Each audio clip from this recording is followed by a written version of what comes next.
स्वामी जी, आपने विषय आज का रखा है चेतना का विस्तार, जी। ध्यान या मादकता के द्वारा।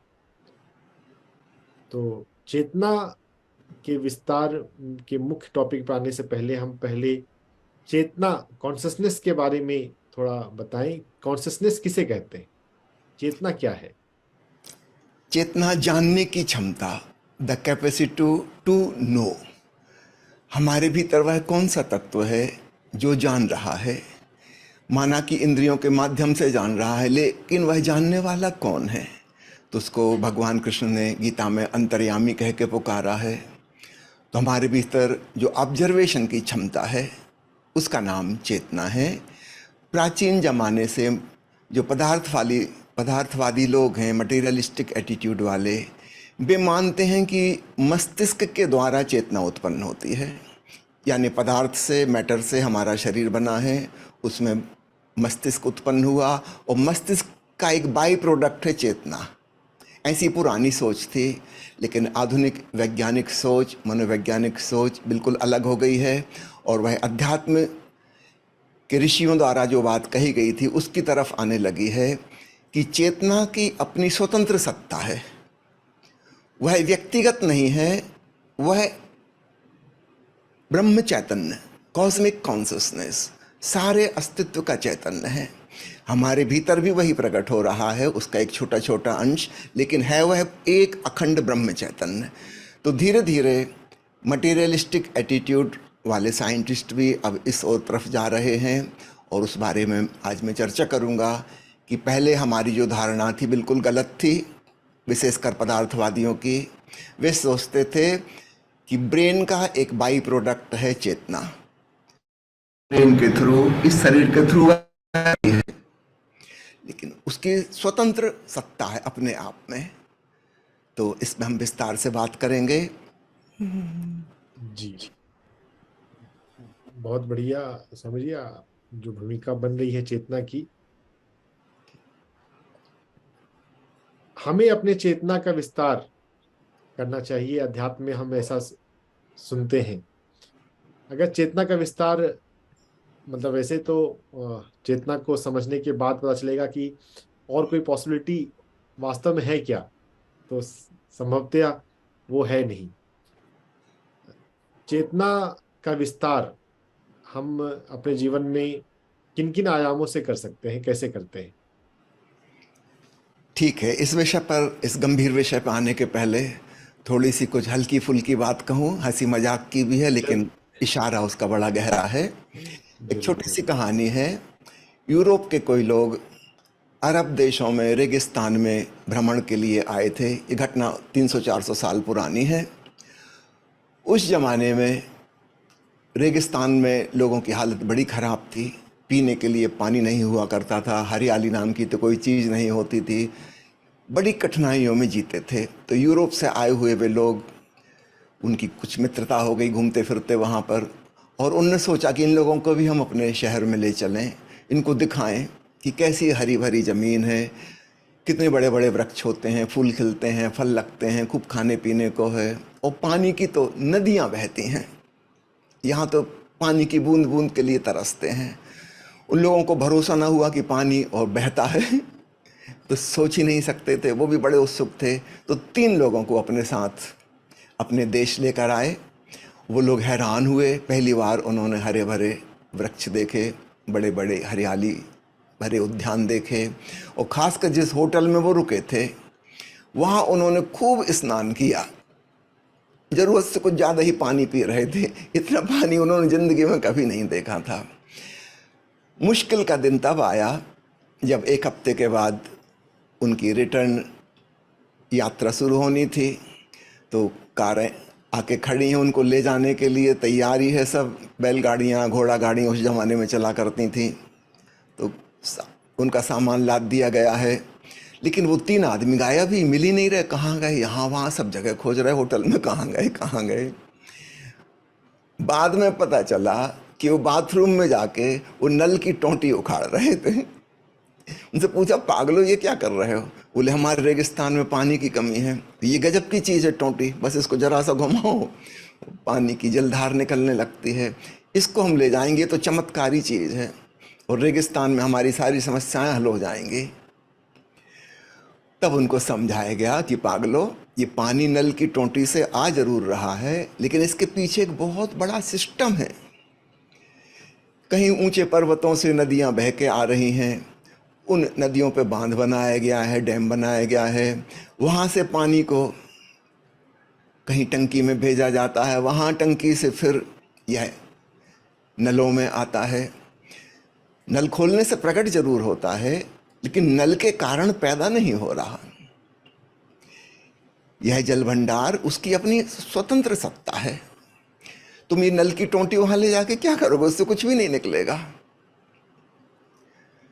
हमारी सोच भी कुछ ऐसी ही है। हम सोचते हैं कि चैतन्य जो है, कॉन्शियसनेस जो है, वह हमारे तन मन इनका बाई प्रोडक्ट है, तो हम बड़ी भूल में हैं। हमारे आध्यात्मिक ऋषियों ने हमेशा कहा है, अखंड चैतन्य, ब्रह्म चैतन्य सारे ब्रह्मांड में व्याप्त है। हाँ, हम मनुष्यों के द्वारा, अन्य पशु पंक्षियों के द्वारा, पेड़ पौधों के द्वारा, भांति भांति के जीव जंतुओं के द्वारा वही काम करता है। इसको हम एक दूसरे उदाहरण से समझ लें। कोई आदिवासी आए आपके घर में और वो देखे कि अरे आपने तो रात को बटन दबाई और बिजली जल गई, गजब हो गया, हम लोग तो बहुत परेशान होते हैं लाइट के लिए जंगल में, और वो बल्ब निकाल के ले जाने लगे कि एक बल्ब मुझे दे दीजिए। हम कहेंगे बल्ब ले जाने से कुछ नहीं होगा, इसके पीछे एक बहुत बड़ा सिस्टम है। कहीं नदियों पे डैम बनाए गए हैं, वहाँ पे टरबाइन चल रही है, टरबाइन से बिजली पैदा हो रही है, वो पावर हाउस में दूर तारों से चली आ रही है, फिर उसका डिस्ट्रीब्यूशन हो रहा है शहर शहर में, घर घर में तार बिछे हुए हैं, मीटर लगे हुए हैं, उस मीटर के द्वारा फिर और कम थोड़ी सी बिजली, और फिर घर में इतने सारे इक्विपमेंट्स हैं बिजली के, उन सब में डिस्ट्रीब्यूशन हो रहा है। 40 वाट का बल्ब है, उसमें थोड़ी सी बिजली आएगी, 100 वाट का बल्ब, उसमें ज़्यादा बिजली आएगी। इसका लंबा चौड़ा सिस्टम है। माना कि बिजली के बल्ब से रोशनी प्रकट हो रही थी, लेकिन वो बल्ब के द्वारा बिजली पैदा नहीं हुई थी। तो अब मैं उस पॉइंट पर आता हूँ जो जहाँ से आपने प्रश्न उठाया था, चेतना क्या है। सामान्यतः मटीरियलिस्टिक साइंटिस्ट की सोच आज तक यही रही कि ब्रेन के द्वारा चेतना उत्पन्न हो रही है। ये ठीक वैसे ही है जैसे कोई सोचे कि नल की टोंटी के द्वारा पानी पैदा हो रहा है या बल्ब के द्वारा विद्युत पैदा हो रही है।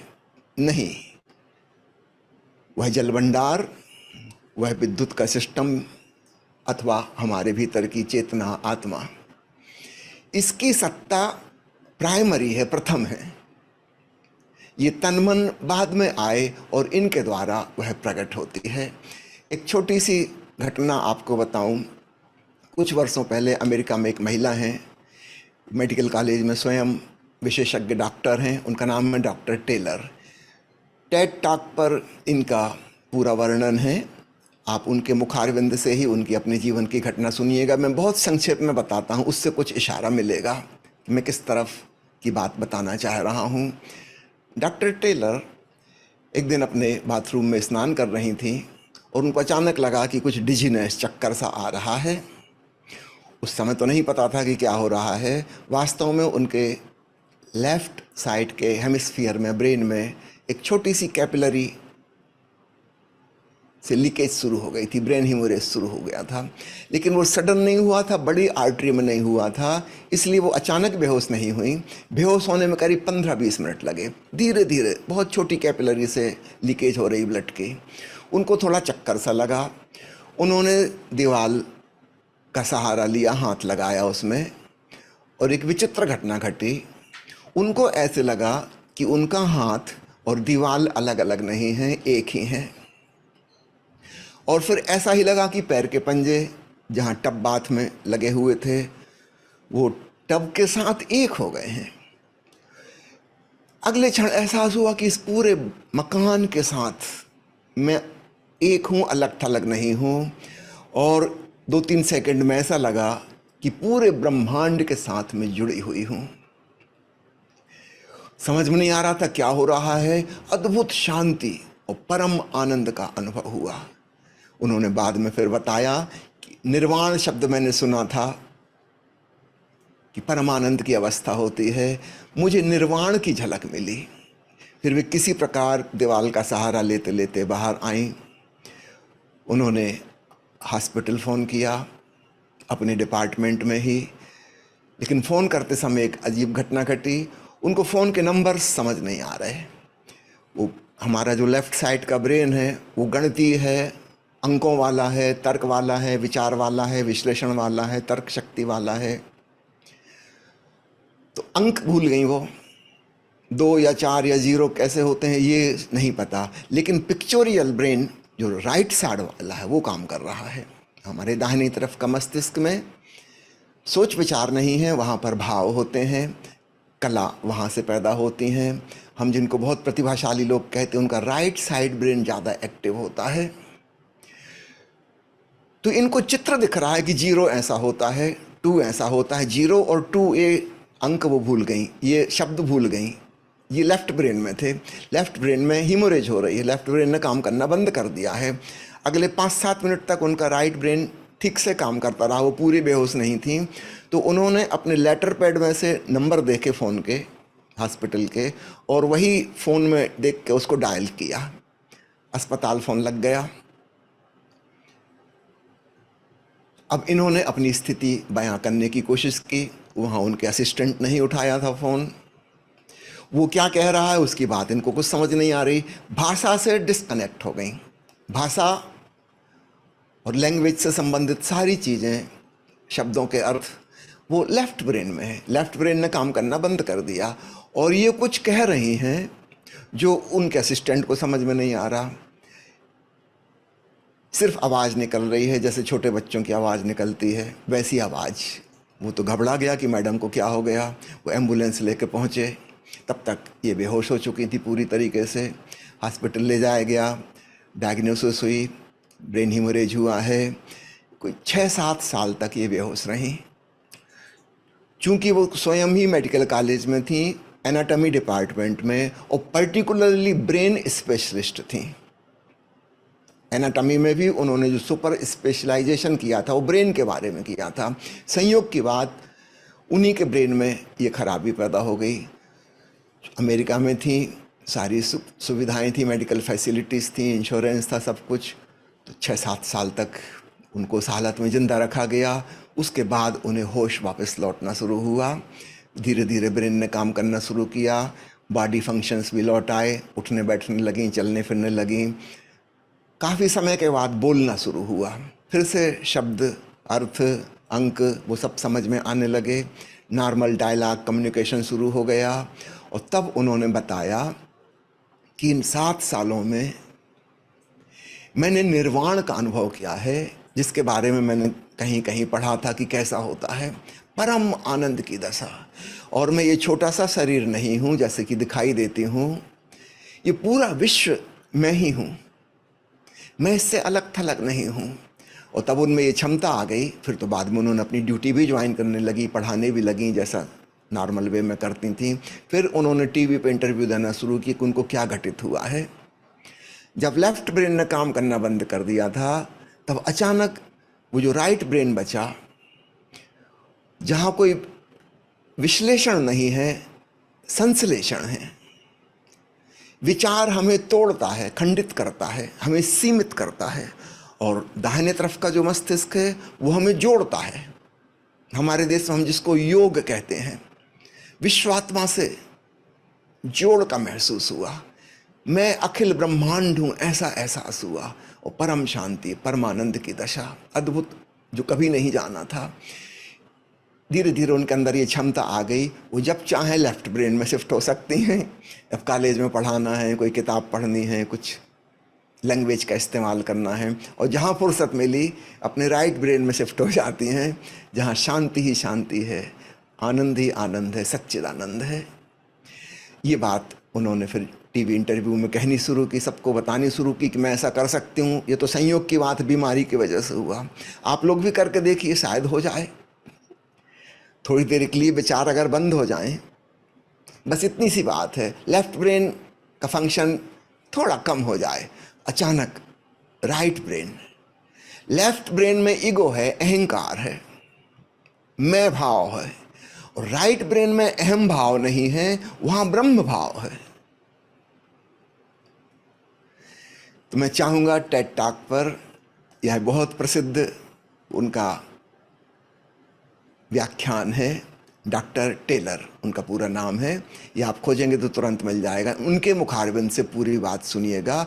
और उन्होंने बड़ी अद्भुत बात बताई कि लेफ्ट ब्रेन की वजह से हम अपने आप को एक क्षुद्र इंसान महसूस करते हैं, है विराट चैतन्य,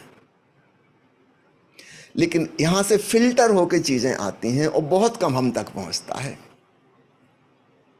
जैसे मैंने कहा कि विशाल जलाशय है, लेकिन हमारी टोंटी में से तो थोड़ा सा पानी निकलता है, हमारे काम के लायक पर्याप्त है। जहाँ बिजली पैदा हो रही है टरबाइन से, जनरेटर से, वहाँ तो बहुत हाई वोल्टेज, हाई एम्पियर्स पैदा हो रहे हैं, लेकिन हमारे घर में जितनी पहुँचती है अपने छोटे मोटे बल्ब जलाने के लिए, पंखा चलाने के लिए, वो उतनी पर्याप्त है। तो ऐसा ही समझना, विस्तृत चेतना, एग्जिस्टेंशियल कॉन्शसनेस है, उसका बहुत छोटा सा अंश हमारे भीतर पहुंच पा रहा है। और विशेषकर जो हमारा लेफ्ट ब्रेन है, विचार वाला, तर्क वाला, गणित वाला, हिसाब किताब वाला, विश्लेषण वाला, यह उसमें से बहुत ही छोटा सा हिस्सा लेता है, बहुत छोटा सा हिस्सा लेता है। इसका काम उतने में चल जाता है, इससे ज़्यादा कि उसको ज़रूरत भी नहीं है। काश किसी विधि से यह काम करना बंद कर दे थोड़ी देर के लिए, तो अचानक हमें अपने विराट स्वरूप का अनुभव होगा। गीता में भगवान कृष्ण ने कहा ना, अपना विराट स्वरूप दिखाया। वह उस विराट स्वरूप का अनुभव हम में से प्रत्येक व्यक्ति अपने भीतर कर सकता है। तो ये तो संयोग की बात है, बीमारी की वजह से डॉक्टर टेलर को ऐसा हुआ। मैं कुछ और उदाहरण देना चाहूँगा जिनके माध्यम से चेतना के विस्तार की अनुभूति होती है। अभी सन 2012 में एक बहुत बड़ी रिसर्च हुई थी साइकेडेलिक मशरूम के ऊपर। यह एक नशीला पदार्थ है, एक मादक द्रव्य है। बहुत सारे लोगों पर इसका प्रयोग किया गया, और विशेषकर उस समय fMRI, फंक्शनल MRI की मशीन बन चुकी थी। तो इन सब की फंक्शनल MRI चल रही थी, EEG से टेस्टिंग चल रही थी कि इनके ब्रेन में वास्तव में क्या हो रहा है। ये जो बहुत अद्भुत अनुभव करते हैं साइकेडेलिक मशरूम वाले, बड़े अद्भुत अनुभवों की चर्चा करते हैं कि ऐसा ऐसा ऐसा दिख रहा है, तो वास्तव में इनके मस्तिष्क में क्या हो रहा है। अनुमान यह था वैज्ञानिकों का कि इनके मस्तिष्क का कोई हिस्सा ओवर एक्टिव हो गया होगा। उस ओवर एक्टिविटी की वजह से इनको हेलुसिनेशन हो रहा है। ये रियल एक्सपीरियंस नहीं है, लेकिन मामला बिल्कुल उल्टा निकला। बड़ी हैरानी हुई, वैज्ञानिकों ने जो सोचा था उसका ठीक उल्टा। ब्रेन एक्टिविटी बिल्कुल कम हो गई थी। फिर तो साइकेडेलिक मशरूम के अलावा दूसरे मादक द्रव्यों पर भी प्रयोग किए गए, और हमेशा पाया गया कि चाहे वो शराब हो अथवा कोई दूसरे ड्रग्स हों, ये ब्रेन की एक्टिविटी को सुस्त कर देते हैं। विशेषकर लेफ्ट साइड का ब्रेन सो जाता है, जैसे वहाँ का ब्रेन सर्कुलेशन भी कम हो जाता है, वहाँ के EEG ग्राफ भी स्लो हो जाते हैं, और तब जो अद्भुत और अनूठे, ये कहते हैं अलौकिक अनुभव हुए, डिवाइन एक्सपीरियंस हुए, वो अनुभव इन लोगों को घटित होते हैं। तो ये दिमागी सक्रियता का परिणाम नहीं है, बल्कि दिमाग का कोई हिस्सा निष्क्रिय हो गया, और उसकी वजह से ये कहते हैं एक्सपेंशन ऑफ कॉन्शसनेस का अनुभव हुआ। जैसे इसके पहले हम एक छोटे से जेल में बंद थे, एक काल कोठरी में बंद थे, और अचानक हम बाहर निकल आए और आकाश, विराट आकाश का अनुभव हुआ। आश्चर्य की बात नहीं कि धर्म के जिज्ञासुओं ने, हमारे देश में हम जानते हैं सन्यासियों ने, साधुओं ने, महात्माओं ने बहुत प्रकार के नशीले द्रव्यों का उपयोग किया है। गांजा, भांग, अफीम इत्यादि इत्यादि, धतूरा, इनका उपयोग करते रहे हैं। रासायनिक प्रभाव से भी यह हो सकता है कि हम अपने मस्तिष्क को सुस्त कर दें, और तब हम विराट चैतन्य की अनुभूति कर पाएं, क्योंकि यह जो हमारा नल है, टोंटी है छोटी सी, 40 वाट का बल्ब है, इसमें बहुत लिमिटेड पानी आ रहा है, बहुत लिमिटेड विद्युत आ रही है, और हम सोचने लगते हैं कि बस यही ज़िंदगी है, यही हमारा होना है। नहीं, यही हमारा होना नहीं है। हमारा होना बहुत विराट है। ओशो कहते हैं जैसे एक 7 मंजिला इमारत हो, हम बीच के भवन में हैं, चौथे में, इसके नीचे भी 3 मंजिलें हैं। सबकॉन्शस की पहली पर्सनल लेयर है, दूसरी कलेक्टिव सबकॉन्शस और तीसरी कॉस्मिक सबकॉन्शस। और जहाँ हम हैं इसके ऊपर भी 3 मंजिलें और हैं, एक पर्सनल सुपर कॉन्शस, एक कलेक्टिव सुपर कॉन्शस और एक कॉस्मिक सुपर कॉन्शस। ऐसा समझें एक वृक्ष है, अगर हम वृक्ष के केवल तना तना को देखें तो हर पेड़ दूसरे पेड़ से अलग है।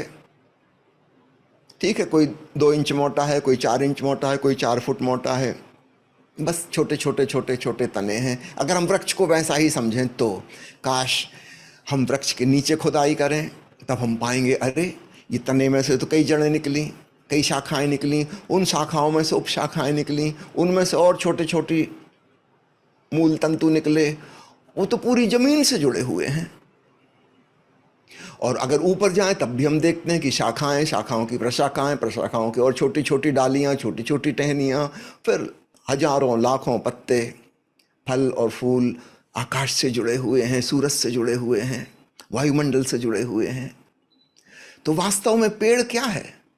अगर सिर्फ तना को देखा तो एक बहुत ही सीमित छवि हमारे मन में बैठती है, लेकिन अगर उसके ऊपर के विस्तार को देखें, वह सूरज से फोटोसिंथेसिस कर रहा है, वह इस विराट वायुमंडल में सांस ले रहा है, छोड़ रहा है, वह इस आकाश में अपनी सुगंध को बिखेर रहा है, पशु पंछियों से जुड़ा हुआ है, पशुओं को भोजन दे रहा है, पंछियों को भोजन दे रहा है, भ्रमर उसके इर्द गिर्द मंडरा रहे हैं। नीचे जड़ें पूरी जमीन से जुड़ी हुई हैं, दोनों तरफ से विराट है, बीच में बहुत संकीर्ण है। तो ऐसा ही हमारी चौथी मंजिल है, जिसको हम अपनी चेतन मन, कॉन्शियस माइंड कहते हैं, बहुत संकीर्ण, बहुत छोटा सा। काश हम इसके ऊपर अथवा नीचे कहीं भी जा सकें। मदहोशी में नशा करके अक्सर हम नीचे की तरफ जाते हैं, विराटता का अनुभव होता है, क्षुद्रता और सीमा छूट जाती है, लेकिन हम बेहोश हो जाते हैं और वो हमारे हाथ में नहीं होता।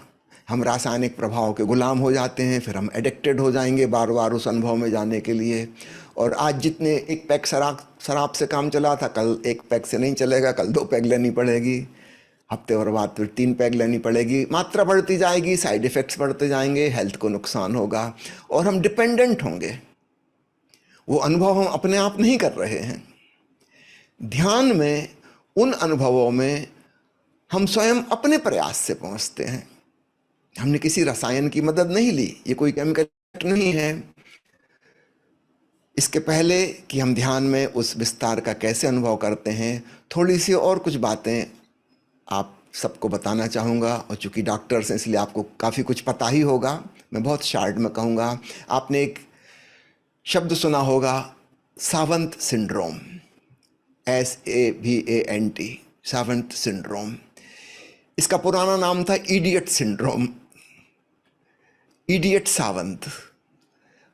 हिंदी में कहें प्रतिभाशाली मूर्ख, सुनने में विरोधाभासी लगता है, लेकिन फ्रेंच शब्द इडियट सावंत का यही अर्थ था कि है तो मूढ़ लेकिन बड़ा प्रतिभाशाली, सुपर टैलेंटेड इडियट। करीब 10 लाख लोगों में एक व्यक्ति ऐसा होता है। आप वेबसाइट से इसके बारे में डिटेल में पढ़ सकते हैं। अन्य प्रकार से यह बहुत सामान्य से गया बीता है, या तो उसको कोई मेंटल डिसएबिलिटी होती है, रिटार्डेशन होता है, या कभी कभी फिजिकल डिसेबिलिटी होती है, शारीरिक अपंगता, मानसिक अपंगता होती है। लेकिन किसी क्षेत्र में इसके भीतर असाधारण प्रतिभा होती है, जीनियस, विशेषकर संगीत के क्षेत्र में और गणित के क्षेत्र में सुपर जीनियस होता है। एक प्रकार इसमें होता है कैलेंड्रिक सावंत जिसको बोलते हैं। वो बच्चे बचपन से ही इतने अद्भुत होते हैं हिसाब किताब में, लगता है कोई दैवी शक्ति काम कर रही है। आप उनसे पूछिए कि 4 जनवरी 1962 में कौन सा दिन था, वो व्हाट्सएप बता देंगे, मंगलवार था कि शुक्रवार था, तुरंत। हिसाब किताब लगाने में तो समय लगता है, इनको ये जानकारी कहाँ से प्राप्त होती है? वैसे उनका ब्रेन डैमेज्ड है, डिसीज्ड है, सामान्य हिसाब किताब लगाना उनको नहीं आता, स्कूल में फेल हो जाएंगे, स्कूल से निष्कासित कर दिए जाएंगे। लेकिन हद हो गई। किसी विशेष तारीख को उनसे पूछिए कि अच्छा बताइए सन 2001 में 8 मार्च को आपने नाश्ते में क्या खाया था, वो इतना डिटेल में बता देंगे जैसे अभी अभी सामने सब कुछ रखा हो। कि मेमोरी बड़ी अद्भुत। पर ये कैसे संभव? इनका ब्रेन तो खराब है, अन्य मामलों में भी बिल्कुल इडियट हैं, लेकिन दूसरी तरफ से सुपर टैलेंटेड हैं। लगभग आधे सावंत सिंड्रोम के बच्चों में न्यूरो डेवलपमेंटल डिसऑर्डर होते हैं, जैसे ऑटिज्म, स्पेक्ट्रम डिसऑर्डर, और शेष आधे बच्चों में सेंट्रल नर्वस सिस्टम, केंद्रीय तंत्रिका तंत्र की कोई बीमारी होती है, अथवा चोट या ब्रेन इंजुरी, मस्तिष्क की कोई बीमारी या सिर पे लगा कोई आघात, ये कारण होते हैं। इसका मतलब है इनका मस्तिष्क सामान्य से कम काम करता है। फिर इनके भीतर क्या हो गया कि इस मानसिक विकलांगता और न्यूरोलॉजिकल डिसीज के बावजूद ये असाधारण प्रतिभा के धनी हैं। सामान्य मानसिक क्षमताएं इनकी नहीं हैं, लेकिन विशेष विशेष फील्ड में इनके भीतर अत्यंत अद्वितीय प्रतिभा मौजूद है, लाजवाब, और बड़े बचपन से ही पता चल जाता है। 2 प्रकार की सावंत सिंड्रोम होती हैं, एक तो पैदाइशी जो छोटे बच्चों में ही प्रकट हो जाती हैं, और दूसरी कभी कभी बड़े होकर भी होती हैं, बड़ी उम्र में, एक्वायर्ड जिसको कहते हैं, कुछ कंजेनाइटल कुछ एक्वायर्ड। सावंत सिंड्रोम एक दुर्लभ स्थिति है, करीब 1 मिलियन बच्चों में एक बच्चे को होती है। उत्कृष्ट स्मृति, गणना की अद्भुत कुशलता, नक्शा याद रखना, इसकी अनूठी कुशलता होती है, और इनके अंदर कलात्मक क्षमता होती है, विशेषकर संगीत। अन्य कलाओं में भी निपुण होते हैं, संगीत में विशेष रूप से निपुण होते हैं। हैरानी की बात है, जब इनका दिमाग ठीक से काम नहीं करता, फिर ये वाली क्षमताएं इनके भीतर कहाँ से आ गई, कैसे आ गई? आमतौर पर कोई एक असाधारण क्षमता किसी में मौजूद होती है, सावंत सिंड्रोम वाले बच्चे में कभी कभी एक से ज़्यादा भी होती हैं। ऑटिज्म नामक रोग से पीड़ित बच्चों में 10% सावंत सिंड्रोम वाले होते हैं। 90% तो मेंटली बिल्कुल रिटार्डेड हैं, उनमें कोई प्रतिभा नहीं होती, लेकिन 10% ये बहुत बड़ा फिगर है। ऑटिज्म के रोग से पीड़ित मानसिक विकलांग बच्चा, उनमें से 10% किसी एक क्षेत्र में सुपर टैलेंटेड होते हैं। अभी थोड़े दिनों पहले इंग्लैंड में सर्वे किया गया था सावंत सिंड्रोम वाले बच्चों का, उनके माता पिता के इंटरव्यू लिए गए थे, और पाया गया था कि 28% माता पिताओं ने बताया कि उनके बच्चे में कोई सुपर नेचुरल टैलेंट है। वो कहाँ से आया? हमारे परिवार में तो इसको सिखाया नहीं था किसी ने, कहीं स्कूल में इसने पढ़ा नहीं है, वो अद्भुत क्षमता कहाँ से आई, इसका कुछ समझ में ही नहीं आता। एक बात और बता दूं, इस प्रकार के सावंत सिंड्रोम वाले जो बच्चे हैं, इनमें से मेल और फीमेल का रेशियो 6 और 1 का है। 6 लड़के 1 लड़की, ये वाला रेशियो है। अभी तक ऐसा कोई सिद्धांत या थ्योरी नहीं खोजी जा सकी जिससे यह समझाया जा सके कि इस मेंटली रिटार्डेड बच्चे में ये अद्वितीय क्षमता कहाँ से आई। किसी एक फील्ड में वो अति संवेदनशील हैं, सुपर सेंसिटिव, अन्य क्षेत्रों में इनसेंसिटिव हैं, लेकिन किसी एक क्षेत्र में सुपर सेंसिटिव हैं। और ऐसा लगता है कि चूंकि इनका ब्रेन डैमेज है, वो जो फिल्टर कर रहा था कॉन्शसनेस को, वह सिस्टम इनका डैमेज है, तो जरूरत से ज्यादा कॉन्शसनेस इनके भीतर आ रही है एक क्षेत्र में।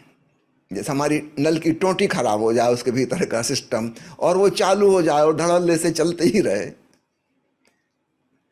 या हमारे मीटर में खराबी आ जाए और हाई वोल्टेज करंट भीतर आने लगे। ऐसा कुछ समझ में आया कि इनके अंदर कॉन्शसनेस ज्यादा आ रही है सामान्य व्यक्ति की बजाय। इसके लिए एक शब्द खोजा गया है, उन्होंने नया गढ़ा है, अनफिल्टर्ड कॉन्शसनेस। किसी अज्ञात स्रोत से इनके भीतर ज्ञान, जानकारी, कुशलता, प्रतिभा आ रही है, तो यह ब्रेन के द्वारा उत्पन्न नहीं है, यह कहीं और किसी अज्ञात लोक से आ रही है। तो सामान्य रूप से हम जिसको सामान्य व्यक्ति कह रहे हैं, उसका ब्रेन फिल्टर का काम करता है, वो बहुत थोड़े से को आने देता है, पूरे को नहीं आने देता। ये असामान्य बच्चों में विस्तृत चेतना का अनुभव होता है। कभी कभी ऐसा भी होता है कि टेम्पोरल लोब में, मस्तिष्क का जो टेम्पोरल लोब कहलाता है, उस पर चोट लग जाए किसी दुर्घटना में, लड़ाई झगड़े में, तब भी सावंत सिंड्रोम उत्पन्न हो जाती है। तो कुछ तो हुए कंजेनाइटल केसेस, पैदाइशी, कुछ जिनको बाद में होती है वो दो कारण से होती है, या तो चोट लगने से या किसी बीमारी से, जैसे डॉक्टर टेलर के केस में हुआ, मस्तिष्क का रोग या कोई अन्य न्यूरोलॉजिकल डेफिसिट पैदा हो गया। अभी कुछ वैज्ञानिक प्रयास कर रहे हैं कि कम फ्रिक्वेंसी वाले ट्रांसक्रेनियल मैग्नेटिक प्रभाव के द्वारा यदि किसी प्रकार लेफ्ट ब्रेन के फंक्शन को कम कर दिया जाए तो भी सावंत सिंड्रोम जैसे लक्षण टेम्पररी रूप से प्रकट हो सकते हैं। ये एक बिल्कुल नई चीज सामने आई। वह जो चेतना का विस्तार है उससे सीधा कनेक्शन जुड़ जाएगा, बीच का फिल्टर बंद हो जाएगा। तो जो प्रयोग चल रहे हैं उनसे बड़ी उम्मीद है कि low frequency transcranial magnetic induction, उसके द्वारा ब्रेन के किसी हिस्से को सुला दिया जाए तो कृत्रिम रूप से आर्टिफिशियली भी सावंत सिंड्रोम पैदा की जा सकती है। इसके प्रयोग चल रहे हैं और बड़ी उम्मीद है कि इसमें सफलता मिलेगी। हो सकता है भविष्य में हमें नशीले द्रव्यों की ज़रूरत ना पड़े, एक छोटा सा इंस्ट्रूमेंट घर में हो, बाएं कान पे लगाया और थोड़ी देर में निर्वाण के अनुभव में पहुंच गए। इसकी संभावना मैं देख रहा हूं। हाँ, जानबूझकर हम अभी भी पहुंच सकते हैं ध्यान के द्वारा, मेडिटेशन के द्वारा।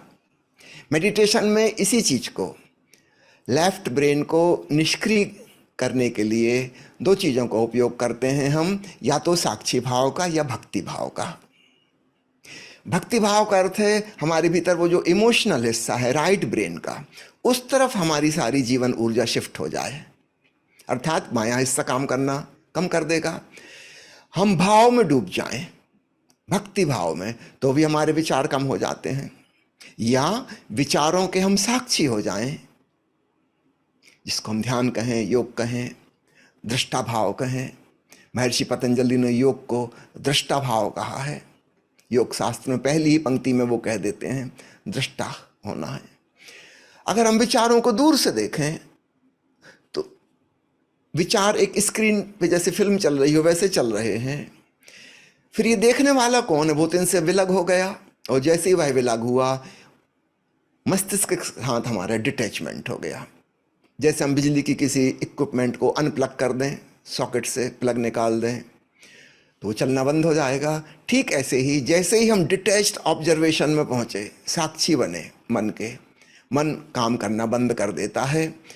तो साक्षी के द्वारा अर्थात ध्यान के द्वारा अथवा भक्ति भावना के द्वारा, इन दो के द्वारा हम अपने लेफ्ट ब्रेन के फंक्शन को कम कर सकते हैं, दाहिने फंक्शन को बढ़ा सकते हैं, और तब चेतना के विस्तार का अनुभव अपनी स्वेच्छा से हो सकता है। हम किसी के गुलाम नहीं है, ना हम मशीन के गुलाम हुए, ना हम किसी ड्रग के रसायन के गुलाम हुए। तो पुरानी जो सोच थी कि मस्तिष्क के द्वारा चेतना पैदा हो रही है, यह बात बिल्कुल गलत साबित हो गई है। इसके कुछ और उदाहरण आपको देना चाहूँगा।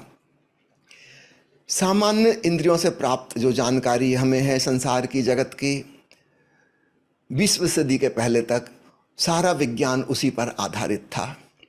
अब उसको हम क्लासिकल फिजिक्स या न्यूटोनियन फिजिक्स कहते हैं। 20वीं सदी के आरंभ में अल्बर्ट आइंस्टीन ने एक नई सोच दी, बिल्कुल नई सोच, रिलेटिविटी की, सापेक्षतावाद की। उसको समझना बड़ा मुश्किल है, क्योंकि हमारे दैनंदिन के जो अनुभव हैं, जो हम अपनी इंद्रियों से जगत को देखते हैं, वह उससे बिल्कुल भिन्न है।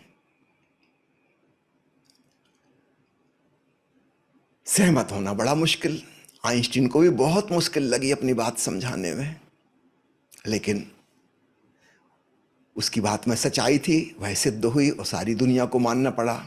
अब तो जीनियस का पर्यायवाची शब्द हो गया है आइंस्टीन, समानार्थी हो गया है। आइंस्टीन की अद्भुत क्षमता, सारी न्यूटोनियन फिजिक्स गलत हो गई। पिछले 300-400 साल में जो क्लासिकल फिजिक्स बनी थी वह गलत साबित हो गई, विशेषकर कॉस्मोलॉजी के मामले में। वो जो दूरबीन से देखे जाने वाला विराट अंतरिक्ष है, उस पर ये नियम बिल्कुल लागू नहीं होते। पिछले 400 सालों में हमने जिनको सत्य समझा था वो सब गलत साबित हो गए। एक रिलेटिव वर्ल्ड का पता चला। और फिर लगभग 25-30 साल पश्चात 1930 के आसपास हाइजेनबर्ग और अन्य वैज्ञानिकों ने एक और चीज़ खोजी, माइक्रोस्कोपिक वर्ल्ड। तो आइंस्टीन ने जो खोजा था वो था टेलीस्कोपिक वर्ल्ड के बारे में, हाइजेनबर्ग ने जो खोजा वो था सब पार्टिकल्स के बारे में। ये भी बिल्कुल अलग निकला, हमारी सामान्य सूझबूझ से बिल्कुल अलग। हम मानने को तैयार ही नहीं होंगे कि ऐसा हो सकता है, लेकिन क्या करो, हो सकता है। एक दो मामले में तो ऐसा हुआ कि आइंस्टीन जैसा प्रतिभाशाली आदमी भी हाइजेनबर्ग के खिलाफ हो गया, कहा कि हो ही नहीं सकता। तुम जिस एक्शन की बात कर रहे हो कि यहां एक पार्टिकल है और एक दूसरा एंटेंगल्ड पार्टिकल करोड़ों मील दूर है, यदि यहां के सब एटॉमिक पार्टिकल को तुम लेफ्ट ले जाओगे तो वो करोड़ों मील दूर वाला राइट खिसक जाएगा तुरंत। यहां के पार्टिकल को हमने क्लॉकवाइज घुमाया, वो वहां पे एंटी क्लॉकवाइज घूमेगा करोड़ों मील दूर। ये कैसे होगा? आइंस्टीन के हिसाब से कोई भी इंफॉर्मेशन यहां से वहां तक जाने में लाइट की स्पीड से जाएगी, मैक्सिमम स्पीड वही है 3 लाख किलोमीटर प्रति सेकंड, तो करोड़ों मील दूर पहुंचने में देर लगेगी। इमीडिएट एक्शन कैसे हो सकता है? तो आइंस्टीन ने इसकी बड़ी मजाक उड़ाई, इसको स्पूकी एक्शन कहा। ये तो कोई भूत प्रेत हैं जो काम कर रहे हैं, ऐसा हो ही नहीं सकता, असंभव, इम्पॉसिबल। अब तो करीब करीब 80-90 साल हो गए, अब तो भली भांति सिद्ध हो गया कि हाइजेनबर्ग और उसके सहयोगियों ने जो खोजा था वह सही साबित हुआ। आइंस्टीन की सोच वहाँ पर गलत साबित हो गई। अभी पिछले साल 2022 में फिजिक्स के जिन आविष्कारकर्ताओं को नोबेल प्राइज़ मिली है, वो लोग हाइजेनबर्ग वाली सिस्टम से ही चल के आगे आए हैं। और जानते हैं उनकी खोज का टॉपिक क्या है? उन्होंने सिद्ध किया है लोकलिटी इज नॉट रियलिटी। कान खोल के सुन लो, ये कण यहां है और वो 10 करोड़ मील दूर है। ये हमारी सोच गलत है कि ये यहां है वो वहां है। Locality is not reality. सब कुछ जुड़ा हुआ है, इंटरकनेक्टेड। अखंड ब्रह्म ऋषि जिसे कहते हैं, सब कुछ जुड़ा हुआ है। और बड़ी अजीब अजीब इसके जो परिणाम है वो निकलते हैं। अभी एक थ्योरी चल रही है फिजिक्स में जिसमें वो कह रहे हैं यहाँ हिंदुस्तान में एक तितली पंख फड़फड़ाए और इसकी वजह से टर्की में भूकंप आ जाए, ये हो सकता है। हमारी सामान्य सोच में तो ऐसा नहीं हो सकता। लेकिन अब वैज्ञानिक प्रमाण उपलब्ध हैं, सब चीज़ें संयुक्त हैं, जुड़ी हुई हैं, कोई चीज़ लोकल नहीं है, सब कुछ यूनिवर्सल है, कॉस्मिक है, सब कुछ संयुक्त है। और एक जगह कुछ होता है, उसका प्रभाव समस्त पे पड़ता है और समस्त का प्रभाव एक पर पड़ता है। आइंस्टीन ने तो फिर समय और काल के बारे में भी बड़ी अद्भुत धारणाएं दी। टाइम भी कॉन्ट्रैक्ट कर सकता है, डायलेट कर सकता है, फैल सकता है, सिकुड़ सकता है, और ठीक ऐसा ही आकाश भी। ये सोच के परे की बातें थी। मैटर और एनर्जी एक हैं, और फिर उसके बाद कि वैज्ञानिकों ने खोज लिया कि वो जो एनर्जी हैं, वेव्स हैं, वो ऑब्जर्वेशन से प्रभावित होती हैं। अगर वैज्ञानिक देख रहा है तो ऐसा लग रहा है कि वो पार्टिकल है, कण है, और अगर नहीं देख रहा तो वो एक तरंग है, वेव है। हद हो गई। वैज्ञानिक के देखने से फर्क पड़ गया। ये तो ऐसे हुआ हम कहें कि देखो वहां रात को चांद निकला है, लेकिन जब हम देखते हैं तब चांद होता है, वैसे चांद नहीं होता। हमारी साधारण जानकारी तो यही है कि चांद होगा ही होगा, हम देखें या ना देखें। क्वांटम फिजिक्स में सिद्ध हो गया कि हम देखेंगे तो है, नहीं देखेंगे तो नहीं है। कण और तरंग चेंज हो जाएंगे, अपना व्यवहार बदल देंगे। इसका मतलब वैज्ञानिक की अवेयरनेस उसके व्यवहार को बदल रही है, तो उसमें भी अवेयरनेस होनी चाहिए। अगर वो कोई मुर्दा वस्तु है, कण या तरंग, जैसा कि अभी तक हम समझते थे कि मैटर भी डेड है, एनर्जी भी डेड है, फिर एक जीवित व्यक्ति के निरीक्षण करने से वो परिवर्तित कैसे हो गए? उनको क्या फर्क पड़ता है कोई देख रहा है कि नहीं देख रहा है? वो तो ऐसा व्यवहार कर रहे हैं कि उनके अंदर भी जैसे चेतना है, वो जागरूक हैं। अगर कोई मुझे ऑब्जर्व कर रहा है तो मैं दूसरे ढंग से व्यवहार करने लगूंगा। नहीं कर रहा है तो मैं अपनी मस्ती में हूं। अपनी मस्ती में मैं तरंग था, कोई देखने लगा तो मैं कण बन गया। बड़ी विचित्र बात। इसका मतलब कॉन्शसनेस जो है वह सर्वव्यापी है। तो आइंस्टीन ने खोजा था इक्वेशन मैटर और एनर्जी के बीच में। भविष्य में आने वाले वैज्ञानिक एक दूसरा इक्वेशन खोजेंगे एनर्जी और कॉन्शसनेस के बीच में, और तब हम पाएंगे एनर्जी ही कॉन्शसनेस बन जाती है, कॉन्शसनेस एनर्जी बन जाती है। सारा जगत सापेक्ष है। कुछ और बातें मैं कहना चाहूँगा। हम जिनको अत्यंत प्रतिभाशाली लोग कहते हैं, आपको शायद पता ही होगा, अभी अभी मैं अल्बर्ट आइंस्टीन की बात कर रहा था। कल किसी ने मुझको एक कार्टून भेजा था जिसमें आइंस्टीन और चार्ली चैपलिन की मुलाकात हुई। आइंस्टीन ने कहा, चार्ली चैपलिन तुम गजब करते हो, मूक अभिनय करते हो, बोलते एक शब्द नहीं, फिर भी लोग सब बात समझ जाते हैं और अट्टहास करते हैं, तुम्हें देख देख कर हंसते हैं। चार्ली चैपलिन ने और तीखा व्यंग्य किया। उसने कहा कि आइंस्टीन महोदय, आप तो मुझसे भी ज्यादा कमाल करते हो। आप जो बोलते हो वो किसी को समझ में नहीं आता, एक शब्द समझ में नहीं आता, फिर भी सारे लोग आपसे प्रभावित हैं। आपको जानकर हैरानी होगी, आइंस्टीन के ब्रेन में अवश्य कुछ एबनॉर्मलिटी रही। वह एक सामान्य बच्चे की तरह पैदा नहीं हुआ था। सामान्य बच्चे जो 1-1.5 साल में बोलने लगते हैं भाषा, आइंस्टीन को बोलना सीखने में 5-6 साल लगे। कई बार उसके पिता उसको डॉक्टरों के पास ले गए कि लड़का गूंगा है, बोलता ही नहीं है, समझता ही नहीं है। आइंस्टीन की चाल भी नॉर्मल चाल नहीं थी, खूब अच्छे से बैलेंस करके नहीं चल पाता। 10-12 साल का हो गया तब ठीक से चलना सीखा वो। किसी भी मेडिकल स्टैंडर्ड के हिसाब से हम देखेंगे, चाइल्ड ग्रोथ के हिसाब से देखेंगे, तो समहाउ मेंटली और फिजिकली थोड़ा सा सामान्य से पीछे था। स्कूल में कभी उसको अच्छे नंबर नहीं मिले, अच्छी नौकरी भी ना मिल सकी। बाद में जब उसके थ्रू सुपर कॉन्शसनेस उतरी, वो इसलिए उतर सकी कि उसका मस्तिष्क सामान्य रूप से काम नहीं करता था। ठीक यही बात चार्ली चैपलिन के बारे में है। जब वो बहुत छोटा था तभी पिताजी की मृत्यु हो गई थी। माँ बाद में विक्षिप्त हो गई, पागल खाने चली गई। 7 साल की उम्र में ही उसको काम धाम शुरू करना पड़ा, बहुत गरीबी में जिया।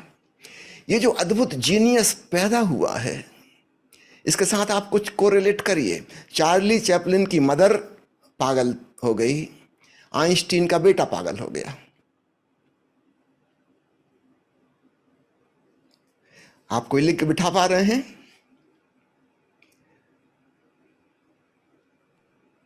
जी स्वामी जी।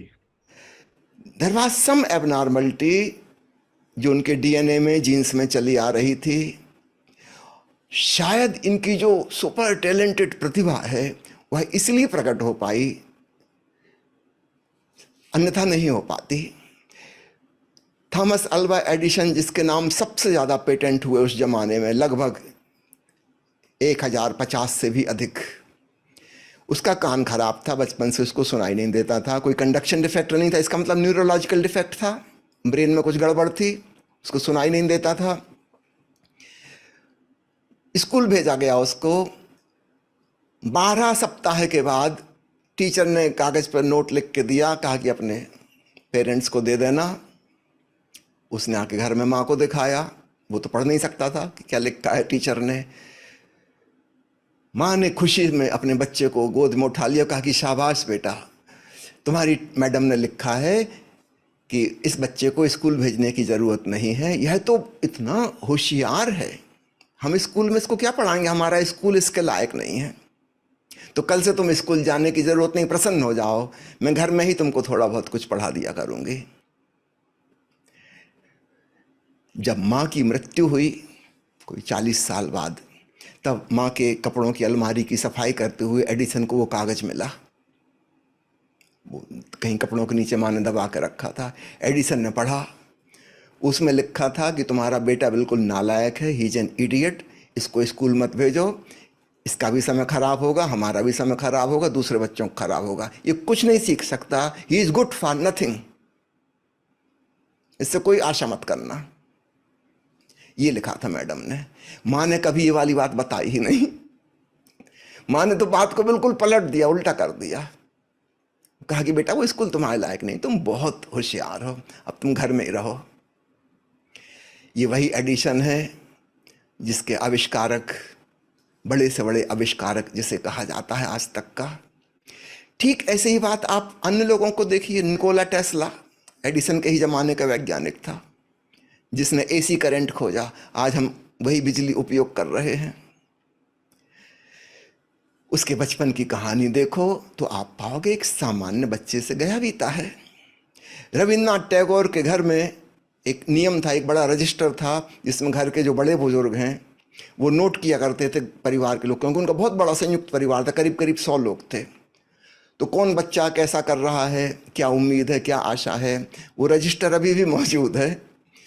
रविन्द्रनाथ के पिता ने, दादा ने उसमें जो कमेंट्स लिखे हैं, अन्य सब बच्चे तो ठीक हैं, उनसे काफ़ी उम्मीद है कि अच्छा कुछ करेंगे। रविन्द्रनाथ के बारे में हमेशा लिखा गया है कि ये लड़का किसी काम का नहीं है, ये कुछ ना कर पाएगा, सामान्य जीवन भी ना जी पाएगा। ये रविन्द्रनाथ के बारे में कमेंट हैं। आज हम जिनको महाकवि कहते हैं, जिन्होंने नोबेल प्राइज़ पाई। आइंस्टीन के पिता को भी बहुत चिंता थी कि मेरा लड़का क्या करेगा, कैसे जीवन यापन करेगा, ये तो इस लायक ही नहीं है कि कुछ कमा धमा सके, उतनी अकल नहीं है। आइंस्टीन का पिता जब मरा बहुत चिंतित कि मेरे बेटा का क्या होगा। ठीक वही बात रविन्द्रनाथ के साथ हुई। हैरानी की बात है, हम जिनको महान प्रतिभाशाली लोग कहते हैं, अभी 5 साल पहले 2018 में स्टीफन हॉकिंग का देहांत हुआ। आप सब जानते हैं, इस जमाने के बड़े से बड़े महान वैज्ञानिकों में से एक। लेकिन 21 साल की उम्र में उसको मोटर न्यूरॉन डिसीज हो गई थी, धीरे धीरे धीरे पूरा पैरालाइज्ड हो गया और बाद में तो उसकी बोली भी बंद हो गई। कितने साल वह व्हील चेयर पर ही जिया है, और उस दौरान उसने जो खोजें की हैं, जो आदमी बोल नहीं सकता, हाथ पैर हिला नहीं सकता, हर चीज के लिए दूसरों पर निर्भर है, वो कॉस्मोलॉजिकल डिस्कवरीज कर लेता है। ये जानकारियां कहां से मिल रही हैं उसको? उसको तो मोटर न्यूरॉन डिसीज हो गई जो लाइलाज है, कभी ठीक नहीं होगा, रोज रोज बढ़ती जाएगी, बढ़ती ही जाएगी, बढ़ती ही जाएगी। क्या आपको नहीं लगता कि हमारा ब्रेन एक फिल्टर का काम कर रहा है? पहले समझा जाता था कि एंटीना का काम कर रहा है, रिसीव कर रहा है, ठीक है, एंटीना का काम भी कर रहा है, लेकिन फिल्टर कर रहा है, और इतना ज़्यादा फिल्टर कर देता है कि नीचे बहुत कम आ पाता है। हम उसी से अपना काम धाम चला लेते हैं। अगर किसी कारण यह फिल्ट्रेशन बिगड़ जाए तो मैंने कुछ उदाहरण आपको गिनाए जिनको हम महाप्रतिभाशाली लोग कहते हैं, जीनियस कहते हैं, सुपर ह्यूमन पावर उनके अंदर है, यह हमें दिखाई देता है। लेकिन वो जिस प्रकार से अवतरित हुआ है वो इसीलिए कि उनका फिल्टर खराब था, कहीं कुछ डिफेक्ट था उसमें, इसलिए ऐसा हो पाया। तो प्यारे मित्रों, कुछ नियर डेथ एक्सपीरियंस होते हैं लोगों को, उसके बारे में काफ़ी किताबें लिखी गई हैं, इस बारे में खूब डाटा कलेक्ट हो गई है। जब कोई व्यक्ति मरने के करीब होता है तब उसका मस्तिष्क अब बस समाप्त होने को है, सारी एक्टिविटीज़ ख़त्म हो गई, और तब अचानक ऐसा होता है, एकदम मेंटल क्लियरिटी हो जाती है।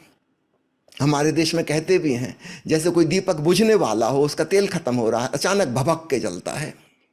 मरता हुआ आदमी अचानक सुपर कॉन्शियस हो जाता है और उसको सब कुछ याद आ जाता है, यहां तक कि अल्जीमर डिसीज, जिसमें कि आदमी सब कुछ भूल जाता है, उसे कुछ याद नहीं रहता। अल्जीमर्स डिसीज के रोगी भी मरते समय कुछ घंटे या कुछ मिनट पहले एकदम मेंटल क्लैरिटी में आ जाते हैं, सब कुछ सुस्पष्ट, सबको पहचानते हैं, सब कुछ याद आ गया। आश्चर्य होता है, इसके रिकॉर्ड हैं, बहुत बड़े पैमाने पर होता है, क्योंकि कोई एक्सपेक्ट नहीं कर रहा कि अल्जीमर डिसीज का आदमी अब बिल्कुल मरणासन्न हालत में, इसका तो डिटोरिएशन होता जा रहा है, निश्चित रूप से फिजिकल ब्रेन का डिटोरिएशन होता जा रहा है, होता जा रहा है। अचानक लास्ट मोमेंट में क्या हुआ, वो जो फिल्टर था वो खराब हो गया और अचानक वो जो सुपर कॉन्शसनेस थी वो प्रकट होने लगी। नियर डेथ एक्सपीरियंस में भी ऐसा ही होता है।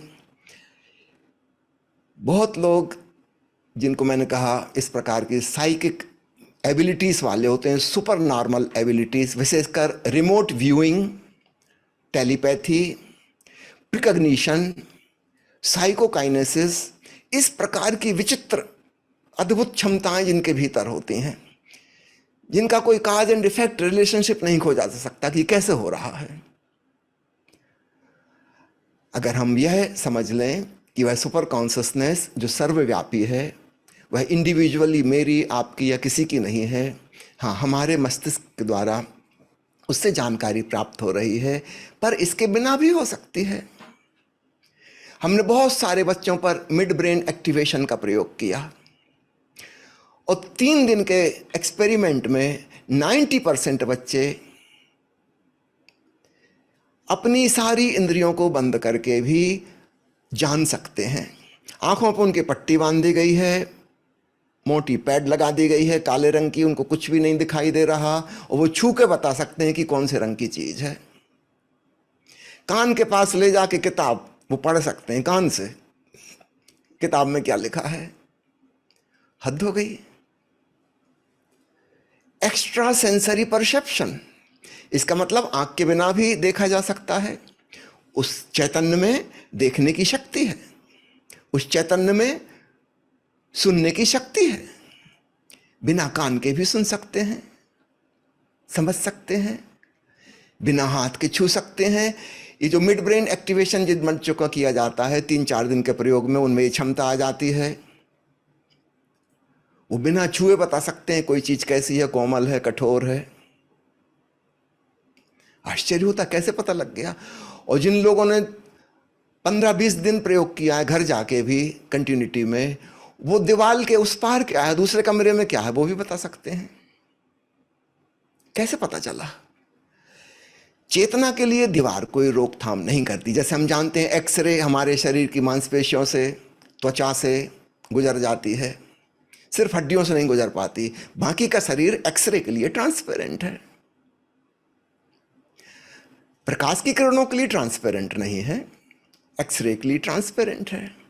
ठीक वैसे ही वो जो कॉन्शसनेस है, कॉस्मिक कॉन्शसनेस, उसके लिए सभी कुछ ट्रांसपेरेंट है, सभी कुछ। इसलिए टेलीपैथी संभव है, इसलिए रिमोट व्यूइंग संभव है, इसलिए प्रिकग्निशन, कोई घटना नहीं घटी उसके पहले ही पता चल गया। इसको हम साधारण भाषा में कहते हैं इंट्यूशन, अंतः प्रेरणा। घटना घटने के पहले ही पता चल गया।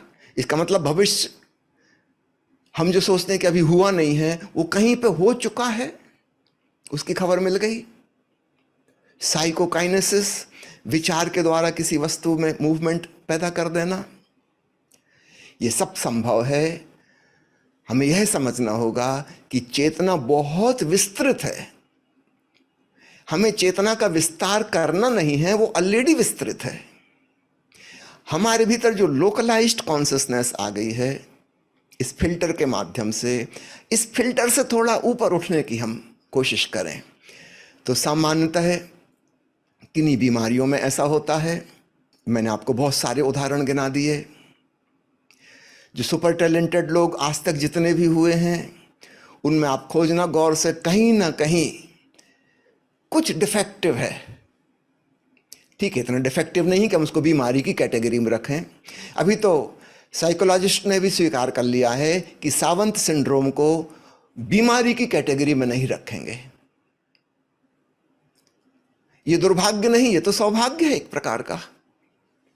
उसको रोग क्यों कहना, एक नेगेटिव लेबल क्यों लगाना? और क्या पता अतीत में जो, जिन्हें हम महापुरुष कहते हैं, अत्यंत प्रतिभाशाली हुए लोग कहते हैं, अब उनके बारे में विस्तृत जानकारी तो नहीं है। इस सदी के, पिछली सदी के कुछ लोगों के नाम मैंने आपको गिनाए। एक बार मैं 19वीं सदी के वैज्ञानिकों की हिस्ट्री का अध्ययन कर रहा था, छोटी सी किताब थी, और मैं बहुत हैरान हुआ कि 19वीं सदी में बड़ी बड़ी बेसिक खोजें की गई। ठीक है, बाद के जो वैज्ञानिक आए उन्होंने सूक्ष्म खोजें की, लेकिन जो बेसिक साइंटिफिक खोजें थी वो करीब करीब 19वीं सदी में सब पूरी हो चुकी थी। और उन सैकड़ों वैज्ञानिकों में से केवल 2 वैज्ञानिक पढ़े लिखे थे।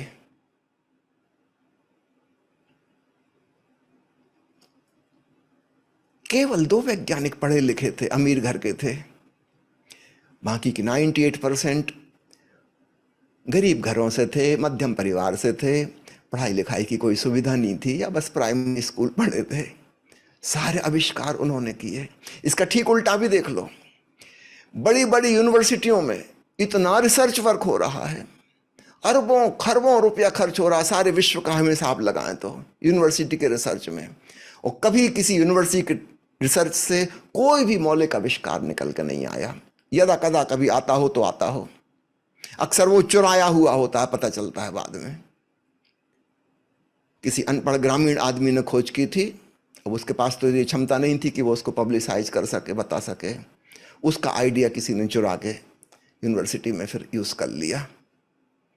ऐसा हुआ हो तो हुआ हो, वरना एक बात पक्की है, लाइब्रेरी में बैठ के जो दिन रात किताबों में सिर्फ खपा रहा है, इंटरनेट से गूगल सर्च कर रहा है, इसकी खोपड़ी में फिल्टर और ज्यादा हो गए।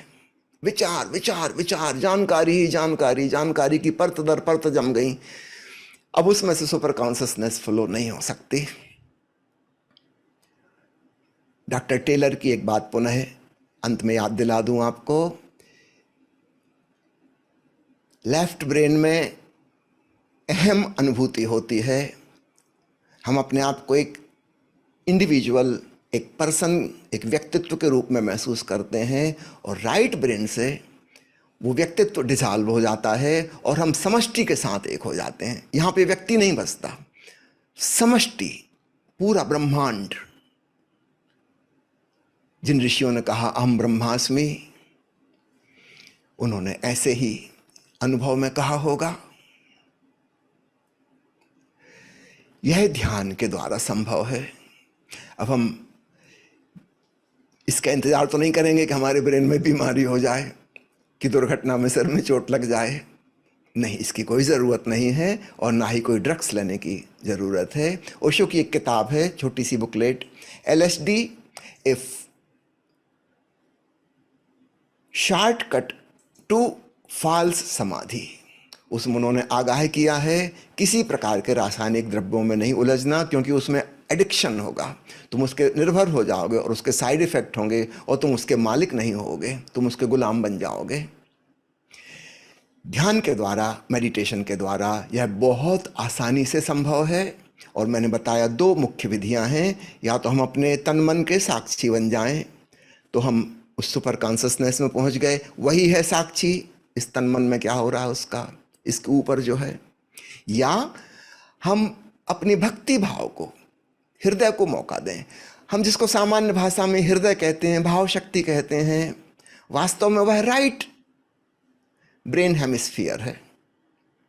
हमें महसूस होता है यहाँ, वो एक अलग बात है, लेकिन है वह राइट ब्रेन हेमिस्फीयर। वहाँ पे फीलिंग है, लेफ्ट साइड में थिंकिंग है, राइट साइड में फीलिंग है। अभी थोड़े दिन पहले ही एक बच्चे से मेरी मुलाकात हुई थी। वो पैदाइशी अंधा है, उसको दिखाई कुछ नहीं देता। उसके माता पिता कहने लगे इसमें एक अद्भुत क्षमता है। मैंने कहा क्या? उन्होंने कहा आप अपनी जन्म तारीख बताइए, ये तुरंत बता देगा कि उस दिन कौन सा दिन था। मैंने बताई 17 जून 1955। वो आधा मिनट शांत रहा, उसने तुरंत कह दिया शुक्रवार। ठीक कहा उसने, बिल्कुल ठीक कहा उसने। तो प्यारे मित्रों, हमें चेतना का विस्तार करना नहीं है, चेतना ऑलरेडी विस्तृत है। उससे हम कैसे कनेक्ट हों? या तो भक्ति के द्वारा या ध्यान योग के द्वारा, ये दो उपाय हैं।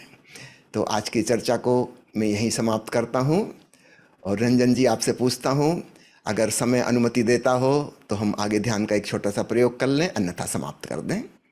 समय बिल्कुल है स्वामी जी, हम ध्यान तो अनुभव करके ही आपके साथ जाएंगे। चलिए, तो आज का छोटा सा ध्यान प्रयोग इस प्रकार का रहेगा। 5 मिनट 5 मिनट 5 मिनट के 3 चरण हैं। पहले चरण में हम प्राणायाम करेंगे। इसको मैंने एक खास नाम दिया है कॉफ़ी ब्रीदिंग। कॉफ़ी इसलिए कि जैसी कॉफ़ी में अवेयरनेस बढ़ जाती है, प्राणायाम से भी बढ़ जाती है।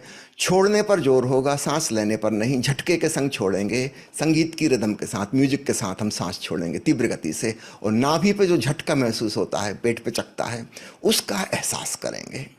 तो आंख बंद करके इसको प्रयोग को करेंगे। जब 5 मिनट पूरे हो जाएंगे, उसके बाद दूसरा चरण शुरू होगा, जिसमें हम नाद ब्रह्मांड में गूंज रहा जो नाद है, the super consciousness echoing with the Omkar naad, वैसी मिलती जुलती ध्वनि हम पैदा करेंगे, जिसको हम भ्रामरी प्राणायाम भी कहते हैं। जैसे भ्रमर भौरे फूलों के आसपास गुंजार करते हैं, वैसी आवाज़। और अपनी ही आवाज़ को साक्षी होकर सुनेंगे भी। जो महिलाएं हैं भाव प्रधान, उनके लिए भावपूर्वक डूबना आसान होता है, उसमें लौलीन हो जाएं, तल्लीन हो जाएं। और अधिकांश जेंट्स जो हैं, उनके लिए दृष्टा भाव, साक्षी भाव आसान हो जाता है। जब आप सांस ले रहे हैं उसके भी साक्षी बने। ऐसा देखें जैसे कोई और सांस ले रहा है और मैं दूर से उसको जान रहा हूं। ये सांस आ रही जा रही आ रही जा रही, मैं उसको जान रहा हूं। तो पहला चरण प्राणायाम का, दूसरा भ्रामरी का, और फिर तीसरा चरण है सिर्फ सुनने का। हल्का हल्का म्यूजिक बजता रहेगा, आती जाती सांस का पता चलता रहेगा। हम कुछ भी नहीं करेंगे। अगर आपके पास ईयर प्लग हैं तो उस समय ईयर प्लग लगा लीजिएगा, आँख की पट्टी बांध लीजिएगा। एक्स्ट्रा सेंसरी परसेप्शन, उसमें हम खो जाएंगे और देखना कैसे कैसे आप शिफ्ट करते हैं फ्रॉम लेफ्ट टू राइट। और वह जो चेतना का विस्तार है, उसकी शांति, उसका आनंद अनुभव में आने लगता है। एक छोटे से जेल में बंद होकर हमें कैसे आनंद आएगा? जो मनुष्य जीवन का दुख है, हम सैकड़ों कारण गिनाते हैं उसके, मगर उसका मुख्य कारण है हम छोटी सी जगह में बंद हैं। एक पिंजड़े में बंद है पंछी, वो कैसे आनंदित हो? पंछी को तो खुला आकाश चाहिए। पिंजड़े में हम तड़फ रहे हैं। वो पिंजड़े से बाहर निकलने का उपाय या तो ध्यान या भक्ति। मादक द्रव्यों का लोग प्रयोग करते रहे हैं, वह मैं बिल्कुल रिकमेंड नहीं करूंगा, क्योंकि वो तो हमारे जीवन को नुकसान पहुंचाता है। जब दूसरा सही मार्ग उपलब्ध है तो गलत मार्ग से क्यों जाना। और तीसरा रास्ता जो हो सकता है भविष्य में कभी मिल जाए, प्रयोग चल रहे हैं और मुझे उम्मीद है जरूर कुछ सफलता हासिल होगी, कि बाहर से हम किसी प्रकार से इलेक्ट्रोमैग्नेटिक वेव्स के द्वारा या मैग्नेटिक इफेक्ट के द्वारा, जो मैंने कहा था लो फ्रिक्वेंसी मैग्नेटिक इफेक्ट, उसके द्वारा हम विचारों को बंद कर पाएंगे। अगर ये हो सका तब बहुत आसान हो जाएगा। एक बार कृत्रिम उपाय के द्वारा हमें एक झलक भी मिल गई, तब हम ध्यान के द्वारा उसे पाने की कोशिश बड़ी आसानी से कर सकेंगे, क्योंकि हमें पता है कि है वो। हम किसी अंधेरे में नहीं टटोल रहे हैं। There is something we have experienced, just a glimpse. अब उसको हम बिना किसी सहयोग के, बिना किसी सपोर्ट के प्राप्त करें। अभी ध्यान करना मुश्किल इसलिए लगता है कि हमको कुछ पता ही नहीं कि है भी कि नहीं, कुछ होगा कि नहीं। वास्तव में होता है कि बस बातचीत ही है। एक बार छोटी सी झलक मिल जाए, फिर हमको ये तो पक्का हो गया कि है। अब उस तक कैसे पहुंचना, उसका रास्ता हम खोजें।